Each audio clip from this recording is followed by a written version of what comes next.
Welcome to Mindless Entertainment. My name is Jesse Milestone, and I'm here today to talk about a little thing called fan entitlement. Fan entitlement, this new phrase that's been kicked around the past year or so, which really has only become a thing because of the rise of social media giving the fans more direct access to actually communicate with the creators of the films, the television series, the whatevers that we like to consume. And it's really, it's really time we take a good, hard look at ourselves and our role in being entitled fans. I mean, realistically, we're just the consumers. We're just the people who spend the money to watch these things and go see these things and own these things. But the reality is that's a misleading term. We don't own any of this. We don't own the intellectual property. We don't own the ideas. We don't own the copyrights. We don't own the characters. We don't own the stories. So this nonsense concept that we have some sort of input, we just the regular unskilled human should have any input or say into what these paid professionals are doing is just absurd. It's utter nonsense. I mean, come on, again, we have no skills. We have no resume. And the sooner we understand these things, that we are just here to buy what we're given, to be spoon-fed what the professionals tell us we're supposed to like, the happier we'll be. And then movies like Ghostbusters 2016, all these gender-swapped, super woke movies will start making money, and we'll just be better off as a society. It's on us, guys. It's on us to just wake up and realize that we are the problem. We asking and demanding that things be true to source material, true to the stories that came before it, that they should resemble the IPs that we're used to. They should resemble the characters that we grew to love. That we have this disgusting sense of entitlement that are these characters just because we love them as children. Just because they influence the people we became today, that we have any say in their trajectory. It's disgusting. It's shameful. It's horrendous. It's totally horrific. I mean, that's like saying that if you went to a restaurant, right, that had this incredible filet mignon on the menu, but everyone kept ordering the cheeseburgers, that the restaurant should keep selling cheeseburgers and not sell the filet if no one was ordering it, when clearly the chefs know the filet is better. Why would you keep allowing these people to buy cheese? Clearly the problem is having the cheeseburger on the menu in the first place. If you take the cheeseburger away, obviously the people will just come back and start getting the filet.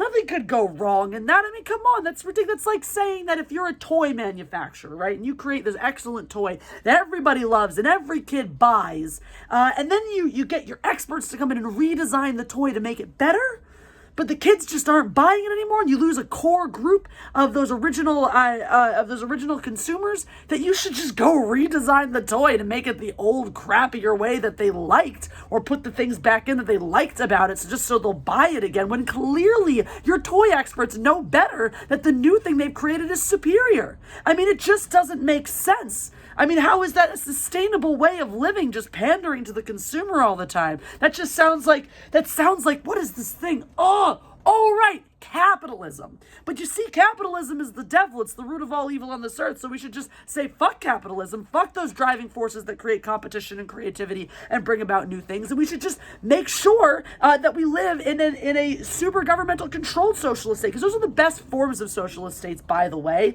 Like, it's one thing to have, a socialist system that just creates an evil, tries to create a level playing field for everything, but that's just no good when you don't have massive amounts of government oversight telling everybody what they're supposed to like and what they're supposed to buy. That sounds like the best version of an economy to me, because that's the whole thing.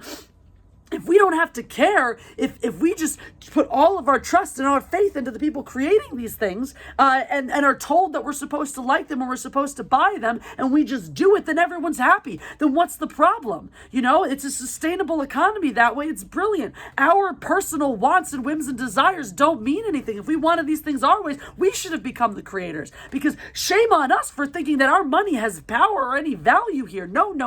It is all about moral superiority. That means way more in a consumer economy than anything else, than any other thing. I mean, look, realistically, you can look at the evidence in the real world. Pandering to the fans is never, ever going to work. You are never going to be successful when you allow fan entitlement to influence what you're doing.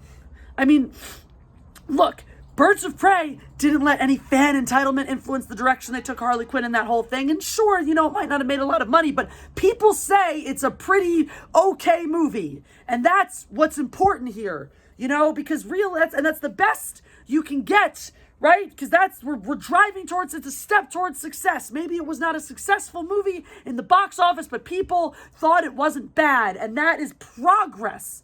Whereas if you just cow to the fans and give them what they want, you will never have anything successful. You will never create a successful work. I mean, look at prime example. Sonic the Hedgehog redesigned their entire title character simply because the fans said it looked like nightmare fuel. But I'm sure the animators knew so much better, and yet they caved. They caved. And redesigned all of Sonic, and there's just no possible way that... Oh, Sonic's box office made over $100 million worldwide in its first weekend, which is more than it cost to make the movie. Huh. Weird. Weird how that happens. Weird how they listened to the fans, and the fans responded by saying, we'll go see this movie. Weird how they spent more time trying to make a decent film in Sonic. It's a movie that people wanted to see than peddling messages of wokeness and feminism. Interesting. What a novel concept. What a strange and curious approach to making cinema. Create something that people want, resulting in the most successful video game movie of all time. I mean, video game movies have historically struggled. So if you're talking about a film that went ahead and redesigned its entire main character to look more like the original, specifically because the fans said, this is what we want. And then all those fans went out to see the movie. And that level of dedication to the film may have shown in other areas of saying, hey, let's create something that people are going to actually want to see. And then they went and saw it. God. Crazy. So if you give people what they want, they'll go see your movies. You will make money and get to keep making movies. Now there's just one thing that doesn't fit to this equation, and that's wokeness. Weird. If you just remove peddling a narrative, peddling identity politics, peddling your own version of morality from filmmaking, and create fun, enjoyable cinema that people want to see, you have successful movie making. So what should we do about this? Surely not remove wokeness from filmmaking. No. Why would we do that? That's just the logical thing that makes sense. No, we'll find some other crazy reason to blame fans when movies don't succeed because we didn't bother to make a damn good one. And that's not to say, look, that is not to say that you can't have an